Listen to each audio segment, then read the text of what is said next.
नमस्कार, हमारा नाम है समरीन और आपने देखना शुरू कर दिया है लाइव सिटीज। देखिए, पटना हाई कोर्ट से आज नीतीश सरकार को बड़ा झटका लगा है।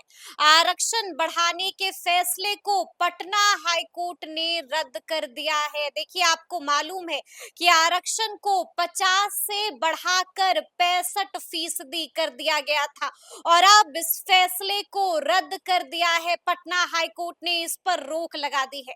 तो आज हम इसी मुद्दे पर सीधी बातचीत करेंगे पटना हाई कोर्ट के जाने माने एडवोकेट देव प्रकाश जी से। सबसे पहले बहुत शुक्रिया बातचीत जी के लिए। धन्यवाद। जी, वकील साहब, सबसे पहले तो हम आपसे जानना चाहेंगे कि क्या कुछ कहा है आज फैसला सुनाते हुए पटना हाई कोर्ट ने। देखिए, आरक्षण एक बहुत ही गरमा-गरम मसला होता है। हम्म। इतना गरमा-गरम था कि हम लोग हाई कोर्ट में ही बैठे हुए थे, दूसरे किसी बेंच में बैठे हुए थे, तो वहीं तब तब तक मैं मैसेज रन कर गया। अच्छा। रिजर्वेशन अभी जो एक जाति जनगणना हुई थी, हम्म। वो जनगणना के ठीक 2 दिन के बाद बिहार सरकार 2 कानून लेके आ गई। वो कानून क्या था कि Bihar reservation of vacancies in post and services for scheduled caste, scheduled tribe and other backward classes amendment act 2023। एक एक्ट तो यह था जी जी। जिसमें नौकरियों में आरक्षण की बात थी। हम्म। दूसरा लेकर के आ गई अमेंडमेंट एक्ट, दोनों अमेंडमेंट एक्ट मैंने उसका संशोधन है। हम्म। Bihar reservation in admission to educational institutions amendment act 2023। हम्म। तो शिक्षण संस्थानों में उनको आरक्षण देने की बात थी। बिल्कुल जी। दोनों को उच्च न्यायालय के चीफ जस्टिस के बेंच ने, खंडपीठ ने, जिसमें जस्टिस हरीश कुमार भी थे, आज कैंसिल कर दिया, ध्वस्त कर दिया, निरस्त कर दिया। ध्वस्त कर दिया, निरस्त कर दिया। जी, और जी। उसके पहले 11 मार्च को ही इस पर आर्गुमेंट खत्म हो चुका था, हम्म। कंक्लूड कर गया था। बड़ी लंबी चौड़ी बहस हुई, बहुत सारे एडवोकेट्स में बहस किए हैं। हम्म। मतलब आपने हमें कहा कि हम तो जस्ट कोर्ट से आए थे, लंच लिया, रेस्ट भी नहीं ले पाए। जी। और आपने कहा 87 पेज का जजमेंट है और काफी हम्म। गूढ़ जजमेंट है, बहुत सारा। मेनली जो जजमेंट इसमें आया है हम्म। वो इंदिरा सहनी जजमेंट ही फोकल थीम इसमें। अच्छा। इंदिरा सहनी जजमेंट एक हुआ था 1992 में, जो मंडल कमीशन लागू हुआ था, हम्म। 50% वाला, जिसमें जी जी 20 जी। शायद हम्म। इनका शेड्यूल कास्ट और ट्राइब का तो पहले से था। हम्म। 27% और ऐड करके 50% हुआ था। हम्म। तो 9 जज बेंच, सुप्रीम कोर्ट का बेंच जजमेंट दिया था हम्म। कि कभी भी कोई रिजर्वेशन किसी भी हाथ, चूंकि जब रिजर्वेशन होता है, ये कहते हैं कि हमें एडिक्वेट रिप्रेजेंटेशन नहीं मिलता। बिल्कुल बिल्कुल। समाज में जो पिछड़े लोग हैं उनको हम्म। अगर सरकारी नौकरी दे दी जाएगी तो उनका जीवन स्तर ऊपर उठ जाएगा, जबकि ये भ्रम भ्रम वाली स्थिति है। लेकिन हम्म। खैर, ये कहा था कि उनका समाज में स्थिति उनकी बढ़ जाती है, उनको नौकरी मिल जाएगी तो उनको, जबकि अभी इसी में एक फिगर जजमेंट में आया है कि पूरे भारत की जनसंख्या का हम्म। 1.5%, जी। मतलब समझिए कि 1.5% कुछ ज्यादा ही भारत सरकार के नौकरियों में लोग हैं। हम्म। और उसके अलावे जो बाकी लोग डिफरेंट सेक्टर में, उसकी संख्या काफी अधिक है। हम्म। अब उसी 1.57% की मारामारी है कि उनको मिले, कि उनको मिले। जी। सरकार का एक धारा यह कहता है कि जो जाति का आरक्षण है हम्म। उसके हिसाब से राज्य का जो निधि है या देश के खजाना का जो निधि है, बराबर बराबर बांट दिया जाए। हम्म। कोई दिक्कत नहीं है, उसको फिर नौकरी करने की क्या जरूरत है, इसे घर घर बिल्कुल। पैसा भेजवा दीजिए। जी जी जी। लेकिन जब सरकार में जब काम लेना है किसी व्यक्ति से, हम्म। सिंपल एक काम लेते हैं, एक बिजली का मिस्त्री बुलाते हैं तो कहते हैं वो होशियार मिस्त्री होना चाहिए। हम्म। ट्रांसफार्मर का काम करवाते हैं, कहते हैं वो मिस्त्री का ज्ञान होना चाहिए। हम्म। इसी तरह डॉक्टर है, इंजीनियर है, या बाकी जो न्याय के काम में है, जी। बाकी जो काम, उसमें मेरिट को एकदम ही रेलीगेट कर दिया जाए, उसको एकदम हम्म। पीछे धकेल दिया जाए, तो वो समाज कितना पीछे चला जाएगा, वो देश बिल्कुल कितना पीछे बिल्कुल। चला जाएगा। हम्म। मेरिटोक्रेसी की स्थिति ये है कि आज ब्रेन ड्रेन की स्थिति इतनी अधिक हो गई है कि हम्म। सारे लोग भाग भाग के विदेश के बड़े लोग, बच्चे सबका बिल्कुल सब जी काम जी कर, जी। क्या गरीब, आप जाइए पटना हम्म। एयरपोर्ट पर, देखिए कौन लोग जा रहे हैं, कौन लोग आ रहे हम्म। हैं। स्थिति बिल्कुल बदल चुकी है। ये जो रिजर्वेशन हुआ था, इसमें हम्म। आनन फानन में 2 दिन में यह भी लिखा हुआ है प्रियम्बल में कि एनालिसिस होगा हम्म। कास्ट बेसिस का। अब जी। एनालिसिस में इन्होंने जमीन को मान लिया क्राइटेरिया, हम्म। जबकि यह भी था कि जमीन ही एक मात्र डिटर्मिनेटिव फैक्टर नहीं है, हम्म। कि जमीन है तो फलाने आदमी की हैसियत है, उसका पैसा है, उसके पास धन है। बिल्कुल। आजकल जमीन होता 50 बीघा जमीन हो या 20 बीघा जमीन हो, हम्म। और किसी को 2 बीघा जमीन भी नहीं हो, लेकिन उसकी आर्थिक स्थिति काफी अच्छी हो सकती है। हम्म। तो एक होता है कि आर्थिक स्थिति अच्छी होनी चाहिए, जिसको जी। इनकम कहते हैं, हम्म। उनके पास जमीन का शेयर कितना है, सामाजिक स्थिति क्या है, और पॉलिटिकल रिप्रेजेंटेशन कितना है उनका, हम्म, जो डिफरेंट लोकल बॉडीज और असेंबलीज हैं, पार्लियामेंट, उनका कितना रिप्रेजेंटेशन है। जी, इन सब बातों को समग्र रूप से स्टडी करके देना चाहिए। लेकिन सारी बातों पे एक बात बहुत भारी है, हम्म, जो भारतीय संविधान की आर्टिकल 15 और आर्टिकल 16 में कहा गया है कि लॉ ऑफ इक्वलिटी, बिल्कुल बिल्कुल। किसी भी आदमी जी, को जाति, धर्म हम्म, और ये जेंडर के क्रिएटिविटी, नाम पर जी, कोई डिस्क्रिमिनेशन नहीं होना हम्म, चाहिए, हम्म, और सरकारी नौकरियों में सबको बराबर का मौका मिलना चाहिए। हम्म, बाद में फिर उसमें और भी अमेंडमेंट आए, 3, 4, 5, 6 तक आ गए, जिसमें अब तो वो भी आ गया कि हम्म, 10% जो इकोनॉमिकली बैकवर्ड हैं उनको भी 10% दिया उनको जाए, भी उसको जोड़ मिलना के चाहिए। 60% हो गया। उसमें यह बात हुई थी और ऑनरेबल सुप्रीम कोर्ट ने उसको जस्टिफाई भी कर दिया, ठीक 10% उसी में से गया है तो वो रहने दीजिए, उसको छोड़ दिया, जबकि इंदिरा साहनी का वायलेशन वो भी उसमें है, हम्म, 50% के अंदर ही होना चाहिए था, जी, इनका उसका वायलेशन भी हो गया। हम्म। बिहार सरकार ने आनन फानन में इस कानून को लाया कि शिक्षण संस्थान में जो, आनन फानन में जी, बिहार बिल्कुल सरकार आनन ने इसको फानन में, लाया। जी, तभी तो ये आनन फानन में कानून आया और उसमें इतनी हम्म, गलतियां, इवन स्पेलिंग मिस्टेक्स की बात हुई है कि हम्म। मेजर को मेजर लिखा गया है, डेट को डाटा लिखा स्पेलिंग गया है, मिस्टेक भी है इसमें काफी वकील साहब। काफी। अच्छा। तो इस ढंग की बात है, यहाँ तक जी, कुछ वकीलों ने कहा कि it is a fraud on the people of Bihar, अच्छा। ये बिहार की जनता के साथ में फ्रॉड किया गया। यह, फ्रॉड किया गया है बिहार जी, की जनता के साथ। चूंकि अब ठीक है, इससे हाँ, देखिए वोट लेने के लिए कुछ तो चाहिए ना, हम्म, मत वोट को समेटना है तो कहीं न कहीं हम्म, डिवीजन करके वोट समेट लिया जाता है। जी, इसलिए उसको किया कि रिजर्वेशन दे देंगे तो एक बहुत बड़ा, यद्यपि बिल्कुल नौकरी में बिल्कुल। कितने लोग जी हैं, जी जी। बहुत कम लोग नौकरी में भी हैं, हम्म, लेकिन एक मुद्दा, सेंसिटिव मुद्दा, इमोशनल मुद्दा बन जाता है, जिस हम्म, कारण से अब एजुकेशन में कितना लोग बिहार में पढ़ रहा है, हम्म, अधिकतर लोग के बच्चे 10वीं क्लास के बाहर बाहर जा रहे हैं, जी, नौकरी करने बाहर जा रहे हैं। हम्म, आज वो इथोपिया में कोई मर गया तो वहां भी 25 आदमी बिहार का ही मरा है। क्या आपको भी ऐसा लग रहा है इसको देखकर कि बिहार की जनता को बेवकूफ बनाने की कोशिश हो रही थी वकील साहब? इमोशनल ब्लैकमेल है और कुछ भी नहीं है। जानने का इमोशनल आर्गुमेंट है कि ब्लैकमेल है। इमोशनल ब्लैकमेल है, कोई जी, बेनिफिट नहीं है। इससे हाँ, हाँ, केवल इलेक्शन में फायदा भले मिल जाए, हाँ, कोई क्वालिटेटिव इसमें कोई अंतर नहीं पड़ने जा रहा है। ठीक है। बहुत सारी बातों को कंसिडर किया गया। इसमें एक डाटा आया हम्म, था कि किस जाति की कितनी संख्या है, कितने लोग सरकारी नौकरी में हैं। हम्म, तो यह कहा गया कि जो ओबीसी के लोग हैं, उनकी संख्या बहुत कम नहीं है, वो लगभग बराबर में ही आ रहे हैं। जी, तो बोला शेड्यूल कास्ट शेड्यूल ट्राइब को जो रिजर्वेशन दिया गया है वो तो जस्टिफाइड है, लेकिन ओबीसी को देने का कोई इसमें कोई रेलिवेंस नहीं बन रहा है। जी, तो एक बात इसलिए भी हटाया गया है उस कानून को।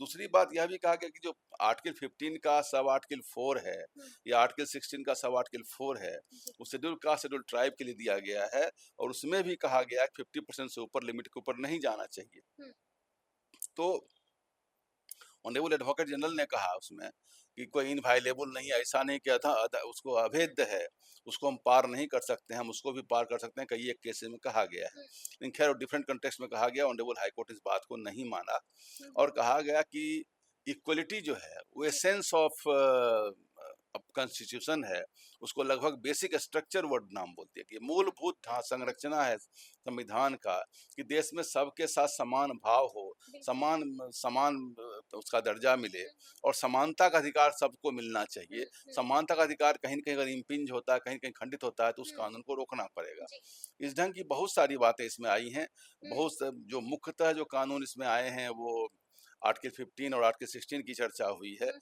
बाकी जो वो नगर निकाय वाला जो हुआ था चुनाव, जी, जिसमें 243 और 243 डी और टी की बात हुई है, हम्म, उसमें तो उनका representation schedule caste schedule tribe का दिया गया कि असेंबली में और पार्लियामेंट में रिप्रेजेंटेशन होना चाहिए, उसकी बात थी। और यह भी कहा गया कि जो कमीशन उन्होंने बनाया था, तो हम्म, कमीशन बनाने का एक संविधान में एक प्रावधान है आर्टिकल 340, जी, तो कहा गया इनका कमीशन उसके उस संविधान के अंदर नहीं बना था। तो अच्छा, इनका जब संवैधानिक वो संविधान कमीशन ही नहीं जी है, जी जी, तो उसके डाटा के इन्होंने शुरू में कहा कि हम सर्वे के रूप में यूज करेंगे, और आर्थिक जो हम कोई हम्म, निकालते हैं स्ट्रक्चरिंग, कोई आर्थिक जो हम स्टेट में हम्म, जो कोई काम करते हैं उसको देख के हम करेंगे, हम्म, और बाद में उसको रिजर्व सीधा सीधे रिजर्वेशन के रूप में ले गए थे इस चीज को। हम्म, तो उस पर भी ऑनरेबल हाई कोर्ट ने कहा कि ये हम्म, चीज बिल्कुल गलत है कि आप उसने आपने यूज किया था कि आर्थिक ढांचा हम लोग काम हम्म, करेंगे, और आप चले गए इसमें और हम्म, बच गए आप। जो डायरेक्टिव प्रिंसिपल है, जो जी, जिसके तहत आप असमानता को समानता में कन्वर्ट हम्म, करते हैं, तो वो इनफोर्सेबल बाय लॉ नहीं है। ठीक है। पूरे संविधान में फंडामेंटल राइट सबसे ज्यादा शक्ति वाला होता है। उसके बाद जो कॉन्स्टिट्यूशनल राइट है, जो बाकी वो भी सब ताकत है, लेकिन समूचे में डायरेक्टिव प्रिंसिपल, डायरेक्टिव मतलब नीति निर्देशक तत्व हैं केवल वो नीति को निर्देशन देंगी, लेकिन उस पर आपको बहुत ज्यादा ताकत दे के पूरे संविधान को छिन्न भिन्न आप नहीं कर दे सकते हैं। तो इन बातों को देकर के ऑनरेबल हाईकोर्ट का बहुत ही बैलेंस्ड, बहुत ही ज्यादा वेल डिलिब्रेटेड, वेल आर्गुमेंटेड ये हुआ है, और इसकी स्वागत सब लोग करनी चाहिए।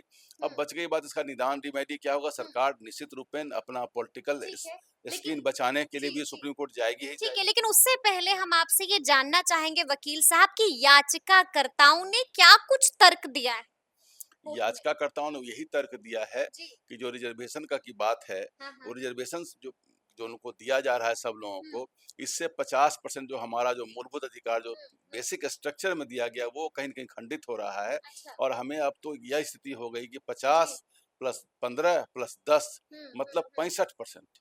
तो 65% 65 प्लस 10 75%, बच गए केवल 25%। ऊपर से बात तो असेंबली में 85% तक की हुई थी। आपको याद होगा 85% मतलब 100% ही मोटा मोटी लगभग बात हो गई।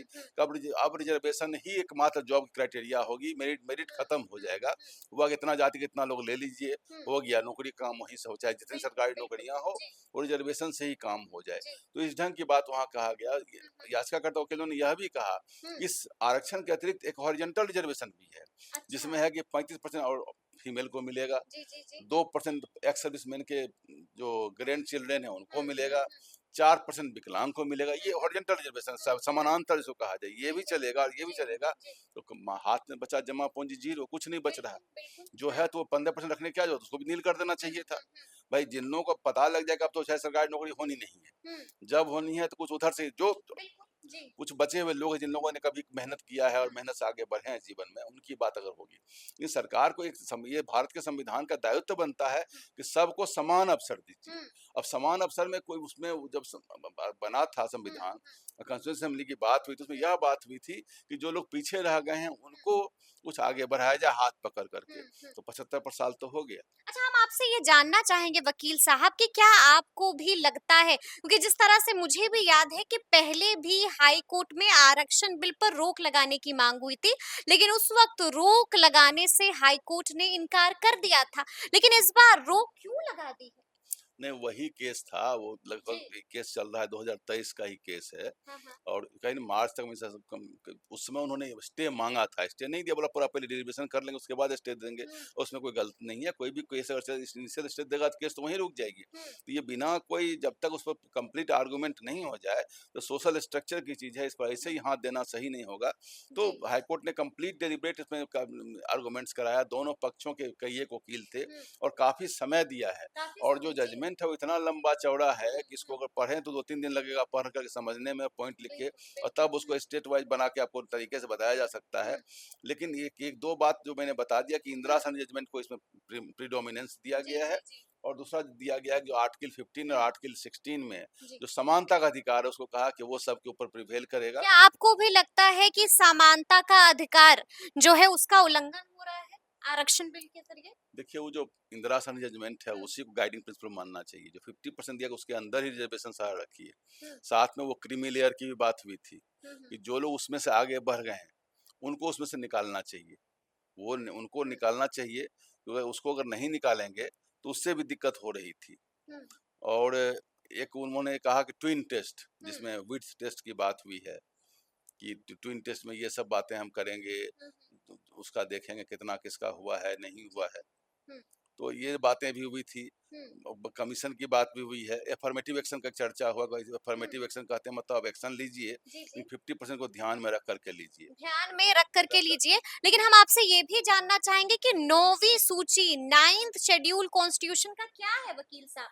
क्या आरक्षण बिल को अगर हम 9वीं सूची में डाल देंगे तो क्या चीजें ठीक हो जाएंगी? ये तो एकदम ही असंवैधानिक होगा। अच्छा। बिल्कुल कि 9वीं सूची नेहरू जी ने बनाया था, हाँ। जिसमें लैंड एक्विजिशन एक्ट शुरू हुआ था। जी। तो जमींदार लोग जा रहे थे कि जब तक हमारा प्राइस वैल्यू तय ना हो जाए, हुँ। तो हमारी प्रॉपर्टी फंडामेंटल राइट आती है। उसमें फंडामेंटल राइट थी, अब नहीं, अब कॉन्स्टिट्यूशनल राइट हो गई। हुँ। तो फंडामेंटल राइट है, तो उसमें कई एक केस में जा रही थी और सरकार बार-बार हार जा रही थी, यहाँ हुँ। से लेकर सुप्रीम कोर्ट तक, नेहरू जी के समय में, जी। जिसमें सरकार पूर्ण बहुमत में थी और काफ़ी स्ट्रॉन्ग गवर्नमेंट थी उस समय। हुँ।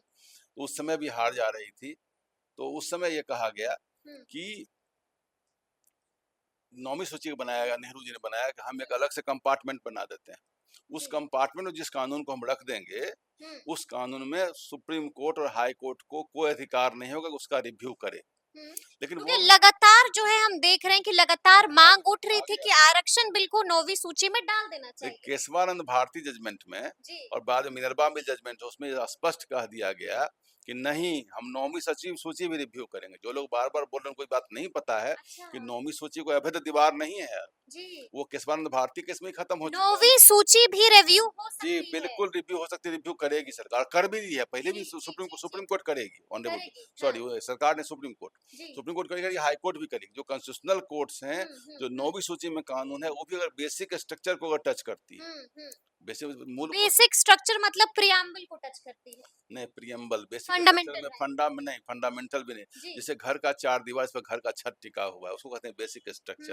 या हुँ, पिलर को खिसका देंगे तो पूरा छत गिर जाए, घर कोलैप्स कर जाएगा। हुँ, तो जैसे बेसिक स्ट्रक्चर में है कि अपने कंट्री में कि हुँ। इलेक्शन 5 साल पर होना चाहिए। जी, जी, जी। बेसिक स्ट्रक्चर में फंडामेंटल राइट है। हाँ, हाँ। बेसिक स्ट्रक्चर में किसी को आप जेल बंद कर देंगे, तो उसको अपना अधिकार होना चाहिए कि अपने केस को लेकर हाँ। कोर्ट में जाए। हुँ, ये इस ढंग के बहुत सारी चीज़ डाला हुआ है, हुँ, किसी का कोई चीज़ आप ले लेते हैं, तो जो व्यक्ति, जब तक किसी देश का जो बेसिक यूनिट है हुँ, व्यक्ति हुँ, है, हुँ। जब तक व्यक्ति के अधिकार का सुरक्षा नहीं किया जाएगा, तब तक देश का अधिकार की सुरक्षा नहीं हो सकती। नहीं हो तो सकता है। बेसिक जी। स्ट्रक्चर में वही कहा कि देश का जब डेमोक्रेसी है, ये हुँ, बेसिक स्ट्रक्चर है आपका। हुँ। इलेक्शन होना चाहिए था, डेमोक्रेसी ये बिल्कुल, बिल्कुल, बल्कि बिल्कुल। यहाँ तक का कि जो हाँ। संशोधन है, जी। जो 368 में संशोधन होता हुँ। है, वो भी यानी कि बेस जो अमेंडमेंट्स होते जी, हैं। उसमें जी। पार्लियामेंट को भी पावर नहीं है कि बेसिक स्ट्रक्चर को टच करे। हुँ, हुँ। ये चलिए एक सब आखिरी सवाल है वकील साहब, क्या लगता है अब नीतीश सरकार को तो झटका लग गया है, क्या कुछ विकल्प है नीतीश सरकार के पास? क्या सुप्रीम कोर्ट जाने से कोई फायदा होगा?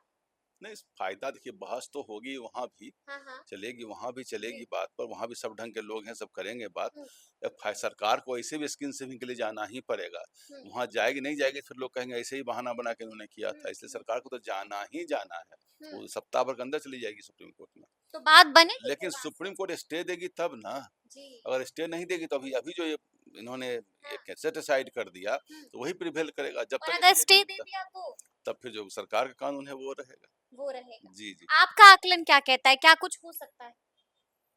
हमारा आकलन ये कहता है कि जी। नहीं मिलेगा स्टे इसमें। स्टे नहीं नहीं, मिलेगा। नहीं मिलेगा। चलिए, चलिए तो अब देखना होगा कि आगे-आगे क्या कुछ होता है, लेकिन हम लोगों ने तफ़सील से बातचीत की है, तो ये पूरी बातचीत आपको कैसी लगी है, कमेंट करके हमें ज़रूर बताइएगा। तो ऐसे तमाम अपडेट्स के लिए ऐसे ही हमारे साथ बने रहिएगा और देखते रहिएगा लाइव सिटीज़। बहुत शुक्रिया।